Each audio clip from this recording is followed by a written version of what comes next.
Kepala Kejaksaan Tinggi Sumatera Selatan kunjungi Kejari Oku Timur dalam rangka memastikan seluruh jajarannya tetap netralitas dalam menghadapi pemilu yang akan datang, serta mengecek langsung kesiapan pos pemilu yang ada di kantor Kejari Oku Timur.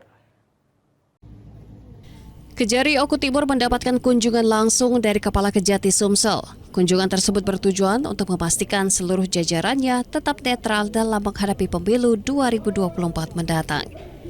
Dalam kunjungannya tersebut, Kepala Kejati Sumsel juga mengecek langsung persiapan dan kesiapan pos pemilu yang berada di kantor Kejari Oku Timur. Dalam pelaksanaan posko pemilu tersebut, pihak dari Kejari Oku Timur bekerja sama langsung dengan pihak dari KPU dan Bawaslu. Dengan diadakannya pos pemilu tersebut bertujuan agar dapat mempermudah masyarakat dalam melakukan pengaduan apabila menemukan kecurangan dalam tahapan pemilu mendatang. Timur pertama, saya harus memastikan, tadi sudah saya briefing para pejabat utama, bahwa tantangan terdekat kita itu adalah pemilu.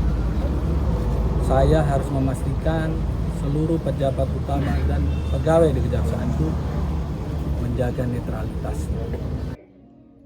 Dari Oku Timur, Jatmiko Francisco, iNews melaporkan.